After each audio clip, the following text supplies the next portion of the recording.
మనము ఎలా జీవించాలి అని శ్రీరామకృష్ణ పరమహంస గారి భక్తులు అడిగిన ప్రశ్నలకి సమాధానాలు చూస్తూ ఉన్నాము. అందులో ఒక భక్తుడు అడుగుతున్నాడంట, భగవంతుణ్ణి ప్రార్థిస్తున్నప్పుడే మనసు ఇంద్రియ సుఖాల వైపు మరలుతూ ఉంటుంది, దీన్ని ఎలా నివారించగలుగుతాను అని. అడు భగవాన్ అన్నారంట, ఎప్పుడైతే మనసు నిజంగా చిత్తశుద్ధితో భగవంతుని వైపు మరలుతుందో ఇది ఇక ఇంద్రియ సుఖాల వైపు మరలదు. అంటే నిజంగా మనసు కనుక భగవంతుని వైపు కనుక వెళ్ళింది అంటే ఆ తర్వాత ఏదో బలవంతంగా మనము భగవంతుని వైపు తిప్పాలా అనేది ఏమి ఉండదట. ఎలా అయితే మనకు ఒకటి నచ్చింది అనుకుందాం, ఆ పని చేయడానికి మనం అన్ని రకాల ప్రయత్నాలు చేస్తాం.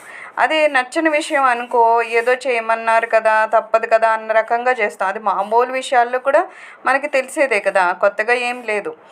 సో ఏమంటున్నారు, ఎవరైతే నిజంగా చిత్తశుద్ధితో మనపూర్వకంగా ఆ భగవంతుని చేరాలనుకుంటారో వాళ్ళకి ధ్యానం కానీ భగవంతుని మీద మనస్సు కానీ లగ్నం అయిపోతుందంట. కానీ ఎక్కడైతే మనం మనస్ఫూరితంగా అలా చేయడం లేదో అక్కడ ఈ మనసు అటు ఇటు పరిగెడుతూ ఉంటుందన్నమాట. దానికి ఈయన ఎప్పుడు మనకి కథలు చెప్తూ ఉంటారు కదా, అలాగ ఒక కథ కూడా చెప్తున్నారు. ఆ కథ ఏంటట, రాముడికి ఏదో శత్రువేమో అని. కానీ అశోకవనంలో సీతమ్మని చేపట్టాలని ఎంత ప్రయత్నించినా ఆమె లొంగకపోతే అప్పుడు ఎవరో సలహా ఇచ్చారట, ఏమని, నువ్వు రాముడి లాగానే నిన్ను నువ్వు తయారు చేసుకోగలవు కదా, అతను కామరూపధారి కదా, సో ఎలా కావాలంటే అతను తయారవ్వగలడు. సో నువ్వు అలాగ రాముడిలాగా తయారయ్యి సీతమ్మ వారిని లోపరుచుకోవచ్చు కదా అంటే, రావణాసుడు ఏమన్నాడంట, నేను కనుక ఒక్కసారి రాముడి వేషధారంలోకి వచ్చానంటే అంటే రాముడి పేరు తలవడమే కాదు, అలాగ ఒకవేళ ఇతనే కూడా కేవలం రూపం మార్చుకున్నా సరే వెంటనే ఇంద్రియ సుఖాలు అనేవి అసలు అతని జోలికే రావంట. ఆయన రూపంలో ఉన్నప్పుడు ఇలాంటి నీచమైన ఇంద్రియ సుఖాల గురించి నేను ఎలా ఆలోచించగలను? ఇదే కాదు, కనీసం స్వర్గ సుఖాలు ఇస్తామన్నా సరే ఆలోచించను. అంటే దేవుని ముందు మనకి ఇంద్రియ సుఖాలు అవని, ఈ లౌకికం అవని, లేకపోతే స్వర్గ సుఖాలు అవని ఏది కూడా ఎటువంటి విలువ అనిపించదనమాట. ఎవరైతే నిజంగా ఆ భగవంతుని పాదాలు పట్టుకున్నారో, ఎవరైతే ఆధ్యాత్మికమైన విలువను తెలుసుకున్నారో వాళ్ళకి బలవంతంగా ఇంద్రియాలను లోబర్చుకోవాలి, లేకపోతే భౌతికమైన ప్రపంచంలోంచి బలవంతంగా మనల్ని మనము వశపరచుకోవాలి, ఇలా ఏముండదు. ఆటోమేటిక్గా ఎప్పుడైతే భగవంతుని పాదాలు పట్టుకుంటారో దానిలో ప్రీతి వాళ్ళకి తెలుస్తుందో ఆ తర్వాత మిగిలిన వాటి మీద నిజంగానే అసలు ఎటువంటి ప్రీతి కలగకుండా వైరాగ్యం వస్తుంది అనమాట. తప్పితే వాళ్ళని బలవంతంగా వాళ్ళని వాళ్ళు లోపరుచుకోవడానికి ప్రయత్నాలు చేయరని చెప్పడం అన్నమాట. దానికి ఇంకా ఎవరు, రావణాసురుడు అంతటి వాడే కేవలం రాముడి ఏదో అతని రూపం తీసుకుంటే సరిపోతుందా అంటే, అలా కేవలం రూపం తీసుకున్నా సరే నేను ఏ ఇంద్రియ సుఖాలని స్వర్గ సుఖాలని కూడా ఆ తర్వాత కాంక్షించను అన్నప్పుడు మనకేం చెప్తున్నారు, మనము ఇంకా ఇంద్రియాల వైపు లోకం వైపు పరిగెడుతున్నాం అంటే నిజంగా మనకి భగవంతుని పాదాల మీద ప్రేమ ఇంకా కలగలేదన్నమాట.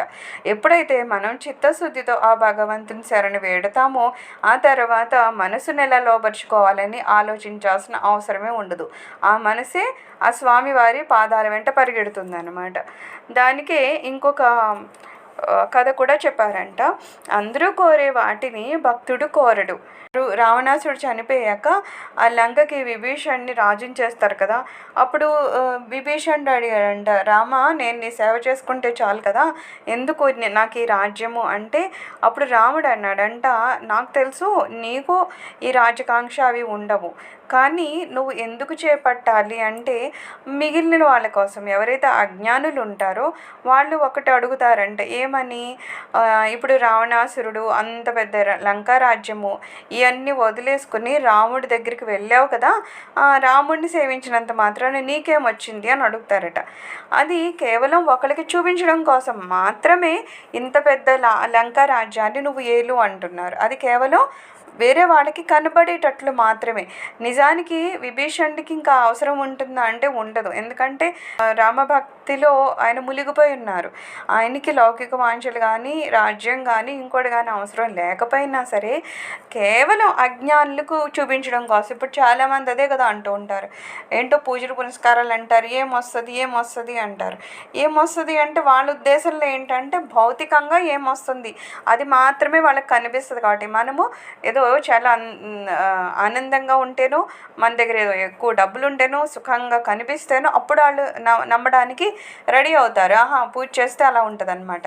లేకపోతే ఈరోజు యూట్యూబ్లు కూడా అయ్యే అది వస్తున్నాయి, మీరు ఈ పూజ చేస్తే ఇది వస్తుంది, ఈ పూజ చేస్తే ఇది వస్తుంది, అంటే ఏదో రావడం కోసమే పూజ అన్నట్టు.